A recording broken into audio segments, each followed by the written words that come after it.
열왕기상 9장.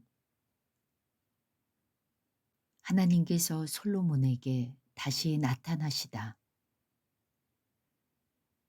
솔로몬이 주님의 성전과 왕궁 짓는 일과 자기가 이루고 싶어 한 것을 모두 끝마치니 주님께서는 기브온에서 나타나신 것과 같이 두 번째로 솔로몬에게 나타나셔서 그에게 말씀하셨다. 네가 나에게 한 기도와 간구를 내가 들었다. 그러므로 나는 네가 내 이름을 영원토록 기르려고 지은 이 성전을 거룩하게 구별하였다. 따라서 내 눈길과 마음이 항상 이곳에 있을 것이다. 너는 내 앞에서 네 아버지 다윗처럼 살아라. 그리하여 네가 네게 명한 것을 실천하고 네가 네게 준 율례와 규례를 온전한 마음으로 올바르게 지켜라. 그리하면 내가 네 아버지 다윗에게 이스라엘의 왕좌에 앉을 사람이 그에게서 끊어지지 아니할 것이라고 약속한 대로 이스라엘을 다스릴 네 왕자를 영원히 지켜주겠다. 그러나 너와 네 자손이 나를 따르지 아니하고 등을 돌리거나 내가 네게 일러준 내 계명과 율례를 지키지 아니하고 곁길로 나아가서 다른 신들을 섬겨 그들을 숭배하면 나는 네가 준 그 땅에서 이스라엘을 끊어버릴 것이고 내 이름을 기리도록 거룩하게 구별한 성전을 외면하겠다. 그러면 이스라엘은 모든 민족 사이에서 한낱 속단거리가 되고 웃음거리가 되고 말 것이다. 이 성전이 한때 아무리 존귀하게 여김을 받았다고 하더라도 이곳을 지나가는 사람마다 놀랄 것이고 어찌하여 주님께서 이 땅과 이 성전을 이렇게 되게 하셨을까 하고 탄식할 것이다. 그러면서 그들은 이스라엘 백성이 자기들의 조상을 이집트 땅으로부터 이끌어내신 주 그들의 하나님을 버리고 다른 신들에게 미혹되어 그 신들에게 절하여 그 신들을 섬겼으므로 주님께서 이 온갖 재앙을 그들에게 내리셨다 하고 말할 것이다. 솔로몬과 히람의 거래. 솔로몬은 주님의 성전과 왕궁, 이 두 건물을 다 짓는데 20해가 걸렸다. 두로의 히람 왕이 백향목과 잣나무와 금을 솔로몬이 원하는 대로 모두 보내왔으므로 솔로몬 왕은 갈릴리 땅에 있는 성읍 20개를 히람에게 주었다. 히람이 두로에서부터 와서 솔로몬이 그에게 준 성읍을 보았는데 그 성읍이 마음에 차지 않아서 나의 형제여 그대가 나에게 준 성읍들이 겨우 이런 것들이요 하고 말하였다. 그래서 오늘날까지 그곳을 가불의 땅이라고 한다. 사실 이 일이 있기 전에 히람이 솔로몬 왕에게 보낸 금액은 금 120달란트나 되었다. 솔로몬의 나머지 업적.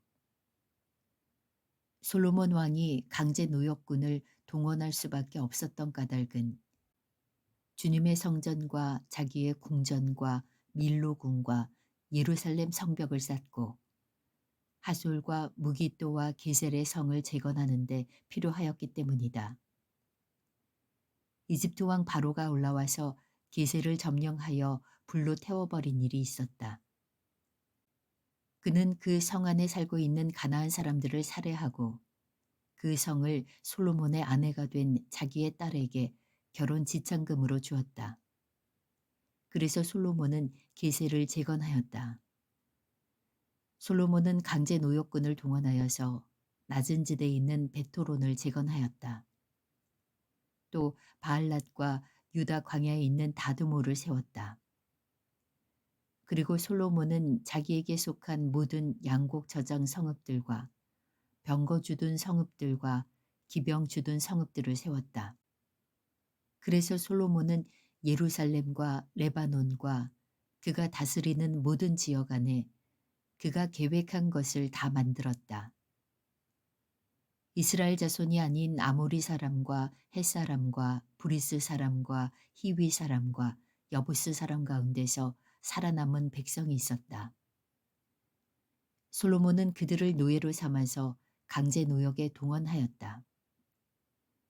그들은 이스라엘 자손이 다 진멸할 수 없어서 그 땅에 그대로 남겨둔 백성들이었다. 그래서 그들은 오늘날까지도 노예로 남아있다. 그러나 솔로몬은 이스라엘 사람 가운데서는 어느 누구도 노예로 삼지 않았다. 이스라엘 사람은 군인, 신하, 군사령관, 관리 병거대 지휘관, 기병 대원이 되었다. 솔로몬의 일을 지휘한 관리 책임자들은 550명이다. 그들은 작업장에서 일하는 백성을 감독하는 사람들이다. 바로의 딸은 다윗성에서 올라와서 솔로몬이 지어준 자기의 궁으로 갔다. 그때 솔로몬이 밀로 궁을 완공하였다. 솔로몬은 한 해에 3번씩 주님의 제단에서 번제물과 화목제물을 드리고 또 주님 앞에서 분향하였다. 이렇게 그는 성전 짓는 일을 완수하였다. 솔로몬 왕은 또 에돔 땅 홍해변 에롯 근방에 있는 에시온 게벨에서 배를 만들었다. 히람은 자기 신하 가운데서 바다를 잘 아는 뱃사람들을 보내서 솔로몬의 신하들을 돕게 하였다. 그들이 오빌에 이르러 거기서 420달란트의 금을 솔로몬 왕에게로 가져왔다. 열왕기상 10장. 스바 여왕의 방문. 스바 여왕이 주님의 이름 때문에 유명해진 솔로몬의 명성을 듣고서 여러 가지 어려운 질문으로 시험해 보려고 솔로몬을 찾아왔다. 여왕은 수많은 수행원을 데리고 또 여러 가지 향료와 많은 금과 보석을 낙타에 싣고 예루살렘으로 왔다. 그는 솔로몬에게 이르러서 마음속에 품고 있던 온갖 것을 다 물어보았다. 솔로몬은 여왕이 묻는 온갖 물음에 척척 대답하였다. 솔로몬이 몰라서 여왕에게 대답하지 못한 것은 하나도 없었다. 스바 여왕은 솔로몬이 온갖 지혜를 갖추고 있는 것을 확인하고 또 그가 지은 궁전을 두루 살펴보고 또 왕의 식탁에다가 차려놓은 요리와 신하들이 둘러앉은 모습과 그의 관리들이 일하는 모습과 그들이 입은 제복과 술잔을 받들어 올리는 시종들과 주님의 성전에서 드리는 번제물을 보고 넋을 잃었다.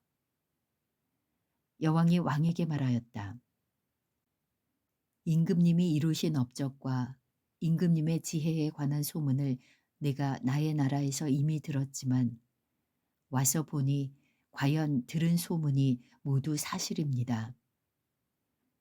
내가 여기 오기 전까지는 그 소문을 믿지 않았는데 내 눈으로 직접 확인하고 보니 오히려 내가 들은 소문은 사실의 절반도 안 되는 것 같습니다. 임금님께서는 내가 들은 소문보다 지혜와 복이 훨씬 더 많습니다. 임금님의 백성은 참으로 행복한 사람들입니다. 임금님 앞에 서서 늘 임금님의 지혜를 배우는 임금님의 신하들 또한 참으로 행복하다고 하지 아니할 수 없습니다. 임금님의 주 하나님께 찬양을 돌립니다. 하나님께서는 임금님을 좋아하셔서 임금님을 이스라엘을 다스리는 왕좌에 앉히셨습니다. 주님께서는 이스라엘을 영원히 사랑하셔서 임금님을 왕으로 삼으시고 공평과 정의로 다스리게 하셨습니다. 그런 다음에 여왕은 금 120달란트와 아주 많은 향료와 보석을 왕에게 선사하였다. 솔로몬 왕은 스바 여왕에서 받은 것처럼 많은 향료를 어느 누구에게서도 다시는 더 받아본 일이 없다. 오빌에서부터 금을 싣고 온 히람의 배들은 대단히 많은 백단목과 보석을 가지고 왔는데 왕은 이 백단목으로 주님의 성전과 왕궁의 계단을 만들고 합창단원이 쓸 수금과 하프를 만들었다. 이와 같은 백단목은 전에도 들여온 일이 없고 오늘까지도 이런 나무는 본 일이 없다. 솔로몬 왕은 스바의 여왕에게 왕의 관리에 따라 답례물을 준 것 밖에도 그 여왕이 요구하는 대로 가지고 싶어 하는 것은 모두 주었다. 여왕은 신하들과 함께 자기 나라로 돌아갔다. 솔로몬의 부요함. 해마다 솔로몬에게 들어오는 금은 그 무게가 666달란트였다. 이 밖에도 상인들로부터 세금으로 들어온 것과 무역업자와의 교역에서 얻는 수입과 아라비아의 모든 왕들과 국내의 집안 장관들이 보내오는 금도 있었다. 솔로몬 왕은 금을 두드려 펴서 입힌 금 방패를 200개나 만들었는데 방패 하나에 들어간 금만 하여도 600세겔이나 되었다. 그는 또 금을 두드려 펴서 입힌 작은 방패를 300개를 만들었는데 그 방패 하나에 들어간 금은 3만회였다. 왕은 이 방패들을 레바논 숲을 궁에 두었다. 왕은 상아로 큰 보좌를 만들고 거기에다 잘 정련된 금을 입혔다. 보좌에 오르는 층계에는 계단이 6이 있었으며 보좌의 꼭대기는 뒤가 둥그렇게 되어 있었으며 그 앉는 자리 양쪽에는 팔걸이가 있고 그 팔걸이 양 옆에는 각각 사자상이 하나씩 서 있었다. 6개의 계단 양쪽에도 각각 6개씩 12개의 사자상이 서 있었다. 일찍이 어느 나라에서도 이렇게 만들지 못하였다. 솔로몬 왕이 마시는 데 쓰는 모든 그릇은 금으로 되어 있었고 레바논 수풀궁에 있는 그릇도 모두 순금이며 은으로 된 것은 하나도 없었다. 솔로몬 시대에는 은은 귀금속 축에 들지도 못하였다. 왕은 다시스 배를 바다에 띄우고 히람의 배와 함께 해상 무역을 하게 하였다. 새해마다 한 번씩 다시스의 배가 금과 은과 상아와 원숭이와 공작새들을 실어오고는 하였다. 솔로몬 왕은 재산에 있어서나 지혜에 있어서나 이 세상의 그 어느 왕보다 훨씬 뛰어났다. 그래서 온 세계 사람은 모두 솔로몬을 직접 만나서 하나님께서 그의 마음에 넣어주신 지혜의 말을 들으려고 하였다. 그래서 그들은 각각 은그릇과 금그릇과 옷과 갑옷과 향료와 말과 노새를 예물로 가지고 왔는데 해마다 이런 사람의 방문이 그치지 않았다. 솔로몬이 병거와 기병을 모으니 병거가 1,400대, 기병이 12,000명에 이르렀다. 솔로몬은 그들을 병거 주둔성과 왕이 있는 예루살렘에다가 놔두어서 배치하였다. 왕 덕분에 예루살렘에는 은이 돌처럼 흔하였고 백향목은 세펠라 평원지대의 뽕나무만큼이나 많았다. 솔로몬은 말을 이집트와 구에로부터 수입하였는데 왕실 무역상을 시켜서 구에에서 사들였다.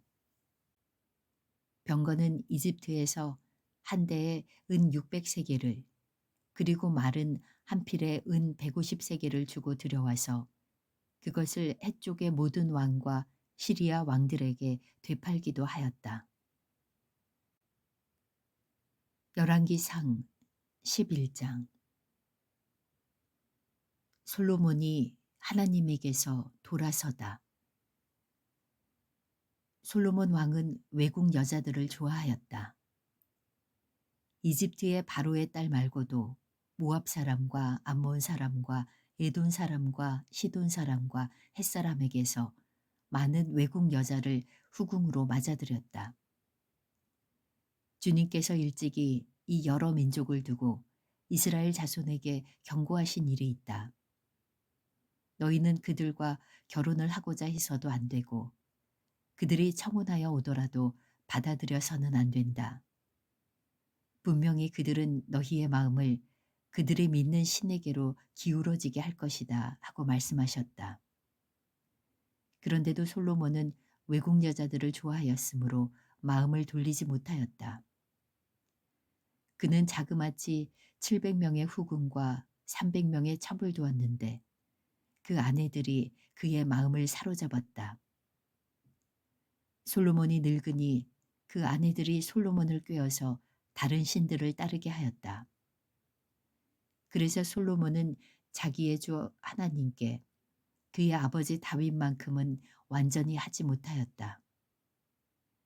솔로몬이 시돈 사람의 여신 아스다롯과 암몬 사람의 우상 밀곰을 따라가서 주님 앞에서 악행을 하였다. 그의 아버지 다윗은 주님께 충성을 다하였으나 솔로몬은 그러하지 못하였다. 솔로몬은 예루살렘 동쪽 산에 모압의 혐오스러운 우상 그모스를 섬기는 산당을 짓고 암몬 자손의 혐오스러운 우상 몰렉을 섬기는 산당도 지었는데 그는 그의 외국인 아내들이 하자는 대로 그들의 신들에게 향을 피우며 제사를 지냈다. 이와 같이 솔로몬의 마음이 주 이스라엘의 하나님을 떠났으므로 주님께서 솔로몬에게 진노하셨다. 주님께서는 2번씩이나 솔로몬에게 나타나셔서 다른 신들을 따라가지 말라고 당부하셨지만 솔로몬은 주님께서 하신 말씀에 순종하지 않았다. 그러므로 주님께서 솔로몬에게 이렇게 말씀하셨다. 네가 이러한 일을 하였고 내 언약과 내가 너에게 명령한 내 법규를 지키지 아니하였으니 내가 반드시 내게서 왕국을 떼어서 내 신하에게 주겠다. 다만 네가 사는 날 동안에는 네 아버지 다윗을 보아서 그렇게 하지 않겠지만 네 아들 때에 이르러서는 내가 이 나라를 갈라놓겠다. 그러나 이 나라를 갈라서 다 남에게 내주지는 않고 나의 종 다윗과 내가 선택한 예루살렘을 생각해서 한 집 하나는 네 아들에게 주겠다. 솔로몬의 적. 이렇게 해서 주님께서는 에돔 출신으로 에돔에 살고 있는 왕손 하닷을 일으키셔서 솔로몬의 대적이 되게 하셨다. 전에 다윗이 에돔에 있을 때에 군사령관 요압 장군이 살해당한 사람들을 묻으려고 그곳으로 내려갔다가 에돔에 있는 모든 남자를 다 쳐 죽인 일이 있다. 요압은 온 이스라엘 사람과 함께 에돔에 있는 모든 남자를 다 진멸할 때까지 6달 동안 거기에 머물러 있었다. 그러나 하닷은 자기 아버지의 신하이던 에돔 사람들을 데리고서 이집트로 도망하였다. 그때 하닷은 아직 어린 소년이었다. 그들은 미디안에서 출발하여 바란에 이르렀고 그곳에서 장정 몇 사람을 데리고 이집트로 내려가서 이집트 왕 바로에게로 갔다. 이집트 왕 바로는 그에게 집과 얼마만큼의 음식을 내주고 땅도 주었다. 하닷이 바로의 눈에 들었으므로 바로는 자기의 처제 곧 다브네스 왕비의 동생과 하닷을 결혼하게 하였다. 다브네스의 동생은 아들 그누밧을 낳았는데 다브네스는 그를 바로의 궁 안에서 양육하였으므로 그누밧은 바로의 궁에서 바로의 아들들과 함께 자랐다. 그 뒤에 하닷은 다윗과 군사령관 요압 장군이 죽었다는 것을 이집트에서 듣고서 고국 땅으로 돌아가게 허락해 달라고 바로에게 요청하였다. 그러자 바로는 그에게 나와 함께 있는 것이 무엇이 부족해서 그렇게도 고국으로 가려고만 하오 하면서 말렸다. 그러나 하닷은 부족한 것은 아무것도 없지만 보내달라고 간청하였다. 하나님께서는 솔로몬의 또 다른 대적으로서 엘리야다의 아들 르손을 일으키셨다. 그는 자기가 섬기던 소바왕 하다데셀에게서 도망한 사람이다. 다윗이 소바 사람들을 죽일 때에 그는 사람들을 모으고 그 모은 무리의 두목이 되어서 다마스쿠스로 가서 살다가 마침내 다마스쿠스를 다스리는 왕이 되었다. 르손은 솔로몬의 일생 동안에 이스라엘의 대적자가 되었다. 그렇지 않아도 솔로몬은 하닷에게 시달리고 있었는데 엎친 데 덮친 격으로 르손에게도 시달렸다. 르손은 시리아를 다스리는 왕이 되어서 계속하여 이스라엘을 괴롭혔다. 여로보암에게 하신 하나님의 약속. 느밧의 아들 여로보암은 에브라임족의 스레다 사람으로서 한동안은 솔로몬의 신하였다. 이 사람까지도 솔로몬 왕에게 반기를 들어서 대적하였다. 그의 어머니는 과부 수루아이다. 그가 왕에게 반기를 든 사정은 이러하다. 솔로몬이 밀로를 건축하고 그의 아버지 다윗성에 갈라진 성벽 틈을 수리할 때이다. 그 사람 여로보암은 능력이 있는 용사였다. 솔로몬은 이 젊은이가 일 처리하는 것을 보고는 그에게 요셉 가문의 부역을 감독하게 하였다. 그 무렵에 여로보암이 예루살렘에서 나오다가 길에서 실로의 아히야 예언자와 마주쳤다. 아히야는 새 옷을 걸치고 있었고 들에는 그들 둘만 있었는데 아히야는 그가 입고 있는 새 옷을 찢어서 12조각을 내고 여로보암에게 말하였다. 10조각은 그대가 가지십시오. 주 이스라엘의 하나님께서 그대에게 이렇게 말씀하셨습니다. 자, 네가 솔로몬의 왕국을 찢어서 10지파를 너에게 준다. 그리고 한 지파는 내 종 다윗을 생각해서 그리고 이스라엘의 모든 지파 가운데서 네가 선택한 성읍 예루살렘을 생각해서 솔로몬이 다스리도록 그대로 남겨둔다. 솔로몬은 나를 버리고 시돈 사람의 여신인 아스다롯과 모압의 신 그모스와 암몬 자손의 신 밀곰에게 절하며 그의 아버지 다윗과는 달리 내 앞에서 바르게 살지도 않고 법도와 율례를 지키지도 않았지만 내가 택한 나의 종 다윗이 내 명령과 법규를 지킨 것을 생각해서 솔로몬이 살아있는 동안에는 그 온 왕국을 그의 손에서 빼앗지 아니하고 그가 계속해서 통치하도록 할 것이다. 그렇지만 그의 아들 때에 가서는 내가 그 나라를 빼앗아서 그 가운데서 10지파를 너에게 주고 한 지파는 솔로몬의 아들에게 주어서 다스리게 할 것이다. 그러면 그가 내 이름을 기리도록 내가 선택한 도성 예루살렘에서 다스릴 것이고 내 종 다윗에게 준 불씨가 꺼지지 않을 것이다. 여로보암아, 내가 너를 이스라엘의 왕으로 삼겠다. 너는 네가 원하는 모든 지역을 다스릴 것이다. 네가 나의 종 다윗이 한 것과 같이 네가 명령한 모든 것을 따르고 내가 가르친 대로 살며 내 율례와 명령을 지켜서 내가 보는 앞에서 바르게 살면 내가 너와 함께 있을 것이며 내가 다윗 왕조를 견고하게 세운 것 같이 내 왕조도 견고하게 세워서 이스라엘을 너에게 맡기겠다. 솔로몬이 지은 죄 때문에 내가 다윗 자손에게 이러한 형벌을 줄 것이지만 항상 그러하지는 않을 것이다. 솔로몬이 여로보암을 죽이려고 하니 여로보암은 일어나서 이집트 왕 시삭에게로 도망하여 솔로몬이 죽을 때까지 이집트에 머물러 있었다. 솔로몬이 죽다. 솔로몬의 나머지 행적과 그가 한 모든 일과 그의 지혜는 모두 솔로몬 왕의 실록에 기록되어 있다. 솔로몬은 예루살렘에서 40년 동안 온 이스라엘을 다스렸다. 솔로몬은 죽어서 그의 아버지 다윗의 성에 묻혔다. 그의 아들 르호보암이 그의 뒤를 이어 왕이 되었다.